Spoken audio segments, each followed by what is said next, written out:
안녕하세요. 마음대로입니다. 얼굴을 이렇게 마주보고 영상을 찍은 것은 이번이 처음인데요. 뒤로 나가기 눌러주시지 마시고요. 오늘은 범불안 장애라는 것에 대해서 설명을 드려볼 거예요. 제가 지금 영상을 처음으로 얼굴을 드러내면서 찍고 있어서 약간 불안한 상태인데 이 불안감을 잘 승화시켜서 불안이 무엇인지 잘 설명해 보도록 하겠습니다.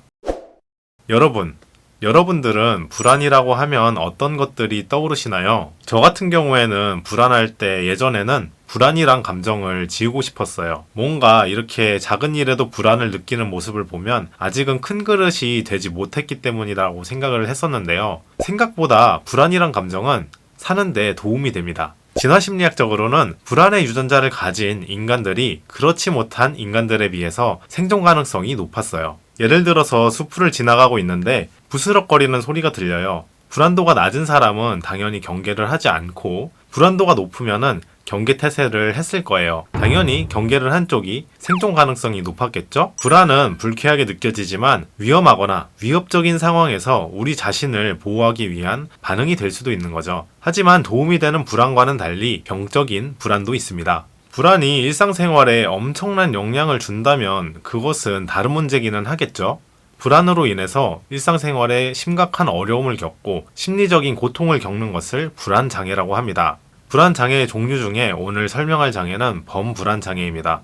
호랑이를 무서워하는 것은 아니고요. 범사, 모든 일에 대해서 과도하게 불안을 느끼는 것입니다. 근데 이 범불안장애가 다른 불안장애와 명확하게 구분되는 것은 특정한 대상이 없다는 것입니다. 예를 들어서 사람들이 많이 알고 있는 고소공포증의 경우에는 높은 곳을 올라가기 무서워한다는 구체적인 대상이 있죠. 저도 고소공포증이 조금 있는 편인데, 하지만 이 범불안장애는 자신이 무엇을 불안해하는지 모르고 대상조차도 명확하지 않습니다. 그렇기 때문에 이들이 느끼는 불안은 생활 전반에 관한 다양한 주제로 옮겨다니기 때문에 부동불안이라고도 불립니다. 예를 들면은 길을 가다가 차에 치이면 어떡하지? 그리고 또 엘리베이터를 타면 이게 추락하면 어떻게 하지? 걷다가 간판이 떨어지면 어떻게 하지? 등등 이렇게 일상생활과 관련된 다양한 것들에 대해서 지속적인 불안을 느낍니다. 일상생활 하는데 참 힘들겠죠? 근데 생각보다 이 범불안장애라는 것은 흔하게 나타날 수 있습니다. 유병률이 5% 정도 되고요. 남자보다는 여자한테 조금 더 많이 나타난다고 합니다.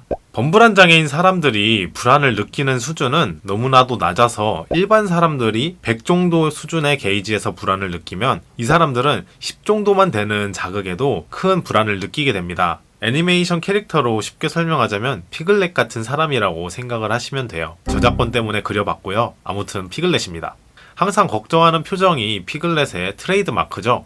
늘 불안해하고 초조해하면서 사소한 일에도 잘 놀라고 긴장합니다. 불필요한 불안에 집착하기 때문에 에너지도 많이 없고요. 실천력도 많이 부족합니다. 과호흡이나 피로, 근육통 등등의 몸으로 나타나는 증상들도 많습니다. 그렇다면 왜 이 범불안 장애가 나타날까요? 생리적인 측면, 사회적인 측면도 있겠지만 심리적인 측면으로 3가지 이유를 정리해봤습니다. 일단 첫째, 비현실적인 미래 걱정을 하면 현재의 중요한 일들을 외면할 수 있습니다. 진짜 내가 걱정해야 될 것은 제쳐두고 나중에 걱정해도 될 일을 미리 걱정하는 거예요. 저 같은 경우에도 고등학교 3학년 때 미리 갈 대학교 리스트를 쫙 뽑아놓고 이 대학교는 너무 등록금이 비싸 이러면서 배부른 걱정을 했었는데요. 결국엔 다 떨어졌지만요. 이렇게 되면 지금 당장 앞에 놓인 일들은 약간 회피할 수 있죠. 근데 우리 두뇌는 작업 용량, 즉 한 번에 처리할 수 있는 일이 한정되어 있기 때문에 계속 미래 걱정을 하면 현실의 중요한 과제를 할 수 있는 에너지가 많이 떨어지게 됩니다. 컴퓨터로 치면 계속 무거운 프로그램을 돌려서 컴퓨터의 속도가 느려지는 거죠. 뇌가 불안을 느끼는 기능만 하다 보면 당연히 현실에 적응하는 능력도 떨어지고 현실 감각도 줄어들게 됩니다. 또 한편으로는 걱정스러운 생각을 하면서 감정적인 고통을 줄이려고도 할 수 있어요. 여러분 강박장애라고 들어보셨죠? 강박장애도 불쾌한 감정을 피하기 위해서 특정한 행동과 사고를 하죠. 예를 들어서 오염됐다는 강박 사고로부터 벗어나기 위해서 손을 박박 씻거나 또 물건을 가지런하게 정렬하거나 이런 식으로 불안을 회피하게 되는데요. 범불안 장애들도 걱정이란 사고를 하면서 부정적인 감정을 회피합니다. 비슷한 원리라고 생각을 하시면 됩니다. 두 번째는 백이란 학자가 정리한 범불안 장애의 인지적 원인으로 설명할 수 있습니다. 간단하게 정리하자면 불안도가 병적으로 높은 사람들은 첫째, 잠재적인 위협에 대해서 민감하게 반응하고, 둘째, 잠재적인 위험이 실제 일어날 사건이 될 확률을 과도하게 높게 평가하고, 셋째, 사건이 실제로 발생할 경우에는 부정적인 결과를 지나치게 치명적인 것으로 평가하고, 마지막으로 사건이 진짜 발생했을 경우 자신의 대처 능력을 과소평가합니다. 그러니까 예를 들어서 건물에 들어갈 때 갑자기 머릿속에서 화재가 나면 어떻게 되지? 이런 생각이 팅 하고 듭니다. 그리고 그것이 진짜 일어날 수 있는, 화재가 일어날 수 있는 확률을 상당히 높게 평가를 하고요. 그리고 불이 난다고 해서 바로 꺼지는 게 아니라 건물 전체가 다 타버릴 수 있다고 이렇게 생각을 하죠. 마지막으로는 불이 일어나면 자신이 할 수 있는 게 없다고 생각합니다. 사실 진짜 건물이 생각한 대로 다 태워져도 그 전에 신속하게 대피할 수도 있는 거잖아요. 그런데 백에 의하면 불안도가 높은 사람들은 오히려 그런 상황 속에서 자신이 무언가 대처할 수 있는 것이 없다고 생각을 하는 경향이 있습니다. 네, 다음으로 세 번째 이유입니다. 세 번째는 영상을 보고 계신 여러분들 중에서도 해보신 분들이 많을 거예요. 걱정을 통해서 부정적인 결과 회피가 가능하다는 착각입니다. 이를 마술적 사고라고도 하는데요. 걱정을 많이 하면 할수록 최악의 상황을 면할 수 있다는 착각이 일어납니다. 그렇기 때문에 본인이 할 수 있는 최대한 나쁜 시나리오들을 계속해서 떠올려 보는 것인데, 이런 것들을 정말 하나하나 다 떠올려 보면은 최악의 경우는 일어나지 않을 것 같고, 또 일어나더라도 이게 최악이구나 하고 마감의 준비가 되는 겁니다. 이게 한번 해보면 진짜 마약 같은 게 생각보다 최악의 경우가 안 일어나거든요. 근데 저번에도 최악을 생각했더니 진짜 안 일어나더라 이러면서 계속 최악을 생각하는 사고가 강화되게 됩니다. 그렇기 때문에 중독이 될 가능성도 높고, 항상 최악만 생각하다 보니까 불안도도 상당히 높습니다. 계속 악순환의 고리에 빠지는 것이죠. 그래서 다음으로 이를 어떻게 해결해 나가면 좋을까 하는 방법입니다. 사실 불안과 친해지기 위해서는 불안을 억누르기보다는 올라오는 감정 그대로 받아들이는 것이 필요합니다. 불안이 또 왔구나. 나 지금 불안하네. 이렇게 인정을 해주는 것이 필요합니다. 불안이 올라올 때 불안을 억누르려고 하면 오히려 반발 효과가 나타납니다. 혼잣말로 쓸데없는 걱정하지 마, 불안해하지 마 라고 했을 때 오히려 더 불안이 올라오죠. 많이들 경험해 보셨을 겁니다.